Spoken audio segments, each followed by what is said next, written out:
So question number 6 को देखें। इस क्वेश्चन में क्या वो कह रहा था कि डिनोमिनेटर को हमने कन्वर्ट करना है 10 की पावर में। अगर वो 10 में है तो ठीक है, अगर 10 में नहीं है तो 10 की पावर में या 10 की सीरीज़ में जो है वो उसकी डिनोमिनेटर को बनाना है। सो पहले ये हमारे पास फर्स्ट का तो डिनोमिनेटर 10 में ही है 1/10, तो इसको हमने सिंपल क्या करना है, अब हमने इसको डेसिमल फ्रैक्शन में कन्वर्ट करना है। सो नीचे वाली पावर को हमेशा बाहर रखते हैं, मैंने पहले भी बताया था। 10 को बाहर रखा, 1 को अंदर रखा, पॉइंट लगाया। इस पॉइंट की हेल्प से हमने नीचे ज़ीरो किया, इसको 1 के साथ ज़ीरो कर दिया, ठीक है, 10 हो गया। 10 1 से 10 होता है। सो हमारे पास डेसिमल नंबर इसका क्या आया, 0.1 आंसर आ गया। इसी तरह सेकंड जो हमारे पास क्वेश्चन था वो क्या था, 1/5। तो 1/5 है हमारे पास। 5 नीचे डिनोमिनेटर को हमने क्या बनाया था, 10 की पावर बनाना था। सो 5 को अगर हम 2 से मल्टीप्लाई करें तो देखें 2/10 हो जाता है हमारे पास। 1 को जब 5 को 2 से मल्टीप्लाई किया तो 1 को भी 2 से मल्टीप्लाई किया, 2 होता है, एंड 5 को 2 से मल्टीप्लाई किया तो 10 आता है। 10 की पावर बन गई है हमारे पास डिनोमिनेटर में। सो हमारे पास जब 10 हो गया तो क्या करेंगे हम, 10 को हमने अंदर रखा, 10 को हमने बाहर रखा, 2 को हमने अंदर रखा।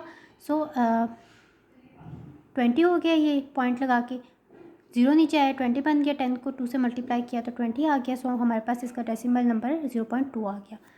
थर्ड हमारे पास 1/50 है, इसको हमने कन्वर्ट करना था 50 को 100 में। सो 50 को 2 से मल्टीप्लाई किया तो इसकी डिनोमिनेटर हमारे पास 100 आ गया। सो इसको भी हमने इसी तरह डिवीजन मेथड करना है और हमारे पास आंसर आ जाएगा 0.02।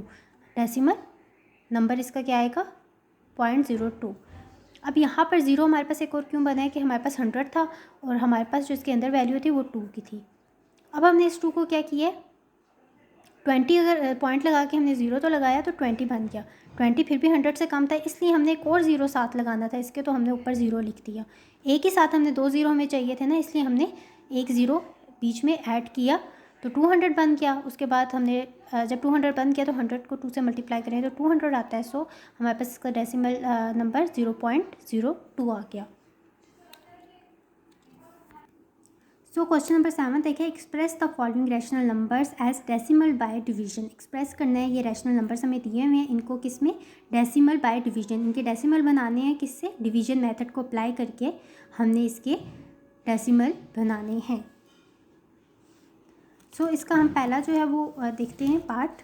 फर्स्ट क्वेश्चन नंबर 7 का 2/7 है और 5 है। हमने इसको क्या किया, हमने डिवाइड किया पहले, क्योंकि हमें डेसिमल नंबर भी बनाना है पर डिवीजन मेथड से, तो हमने डिवीजन मेथड अप्लाई किया है। 5 बाहर रखा, 2 अंदर रखा। 2 छोटा था 5 से, इसलिए हमने क्या किया, 5 इधर हमने पॉइंट लगाया, 0 आ गया हमारे पास। अब हमने क्या किया है कि 5 को 4 से मल्टीप्लाई करें तो हमारे पास 20 आता है। सो हमारे पास इसका डेसिमल नंबर क्या है, 0.4 से with help to division method. इसी तरह हमने बाकी सारे क्वेश्चंस को भी इसके करना है, ठीक है। 3/30 है तो इसको भी हमने डिवीजन मेथड इसका भी अप्लाई करना है और हमने इसको क्या करना है, डेसिमल फ्रैक्शन में जब हमने इसको कन्वर्ट किया तो 0.1 आंसर आया है। इनको भी सेम जिस तरह क्वेश्चन नंबर 1 किया वैसे ही सारे मेथड हैं इसके। अब क्वेश्चन नंबर 8 की तरफ हम आते हैं। वो क्या कह रहा है, which of the following rational numbers can be represented as terminating decimals. उसने कहा है कि रैशनल नंबर्स हैं आपके पास जो कि रिप्रेजेंट करने हैं टर्मिनेटिंग डेसिमल्स को। इन सबको आपने सॉल्व करके देखना है और बताना है कि कौन से वो नंबर्स हैं जो कि टर्मिनेटिंग डेसिमल्स को रिप्रेजेंट कर रहे हैं। इनमें से कौन से वो नंबर्स हैं जो टर्मिनेटिंग डेसिमल्स हैं। अब सॉल्व करके आपने देखना है। तो टर्मिनेटिंग क्या होते हैं, जो इस तरह 3.25 की फॉर्म में होते हैं, और ये जो हमारे अप टू सॉन चलते रहते हैं, ये हमारे पास नॉन टर्मिनेटिंग डेसिमल नंबर्स होते हैं। इसका भी हम जो है वो एक क्वेश्चन करके देखते हैं। एक क्वेश्चन में वो क्या कह रहा है, ये क्वेश्चन नंबर 8 का फर्स्ट पार्ट है, 13/4 है। द डिनोमिनेटर 4 मल्टीप्लाई बाय, नीचे वाली डिनोमिनेटर को भी हम देखते हैं कि डिनोमिनेटर को जब हमने 4 = 2 मल्टीप्लाई बाय 2 करके देखा, 2 2 4, 2 को 2 से मल्टीप्लाई करें 4 आता है। सो 13/4 इज टर्मिनेटिंग डेसिमल। उसके बाद डिवीजन मेथड करके आप देखें इसका, तो डिवीजन मेथड क्या है, क्योंकि हमें डेसिमल नंबर में भी चाहिए तो हम करके देखते हैं। 4 हमने बाहर रखा, 13 हमने अंदर रखा।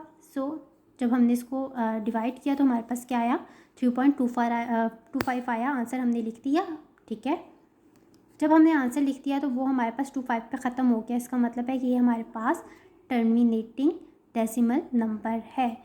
आप इस तरह देख भी सकते हैं, चेक कर सकते हैं, पर आपने इस फॉर्म में इसको लिखना है कि आपने डिनोमिनेटर को चेक करना है कि अपने ही टेबल जिस तरह 2 × 2 हमारे पास 4 हो गया। अगर यहाँ हमारे पास 9 होता तो हम 3 × 3 करते, 9 अगर आ जाता मतलब अपनी ही टेबल से दोनों को मल्टीप्लाई करते 9 आ जाता तो वो टर्मिनेटिंग डेसिमल होता।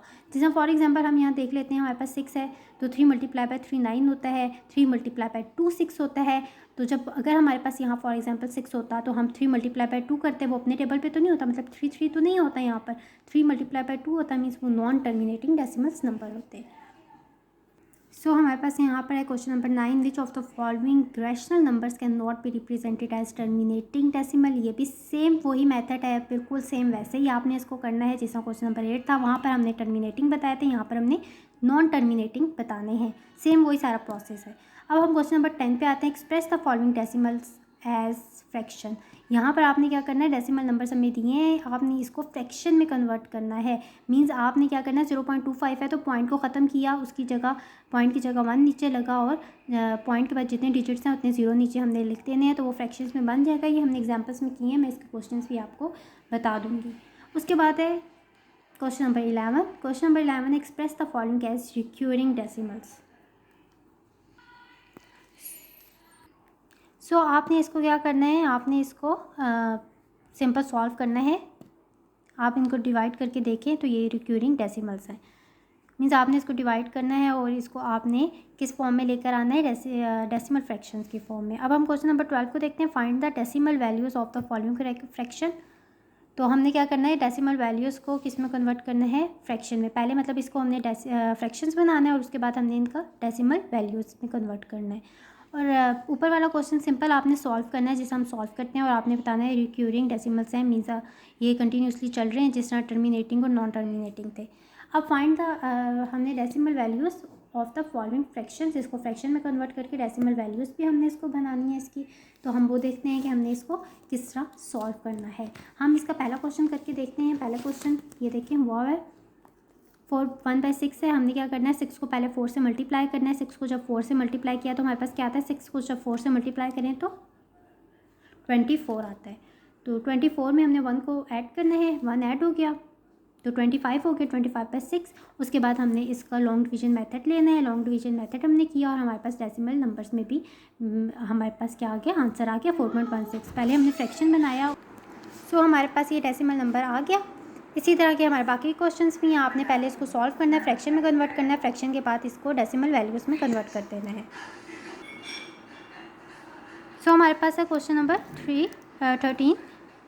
Henry had a piece of cloth measuring 4.95 centimetre. Harry ने जो है वो, उसके पास एक पीस है कपड़े का जिसकी मेजरमेंट कितनी है, 674.95 सेंटीमीटर है। He cut off a 217.43 centimetre long piece from it. उसने क्या किया, उसमें से जो है वो 217.43 सेंटीमीटर कपड़ा जो है उसने काट दिया, जितना उसके पास था उसमें से उसने इतना सा कट कर दिया। What length of cloth remains, कितनी जो है वो उसकी जो क्लॉथ है, कपड़ा है, उसकी कितनी जो है वो लेंथ रह गई। Round off the answer to 1 decimal place, और आपने इसको राउंड ऑफ करना है आंसर को 1 डेसिमल प्लेस में। अब ये देखिए, हमारे पास हुआ है, हमारे पास टोटल कितना कपड़ा था 674.95, इसमें से कितना उसने कट किया 217.43 कट किया, मतलब माइनस किया, सब्ट्रैक्ट किया, रिमेनिंग कितना बचा हमारे पास 457.52। राउंड ऑफ जब हम 1 डेसिमल करेंगे नंबर को तो कितना होगा 457.52 को राउंड ऑफ किया तो 457.5 बन गया। राउंड ऑफ तो ये होगा ही नहीं, आप देखें ना 2 है, अगर यहाँ 5 होता तो यहाँ 6 हो जाता, 5 की जगह 6 हो जाता। अब ये 2 है तो 2 राउंड ऑफ नहीं हो सकता, 5 तक हम छोड़ देंगे, नहीं तो अगर यहाँ 6 होता तो हम क्या करते, इस 5 को 6 में कन्वर्ट कर देते।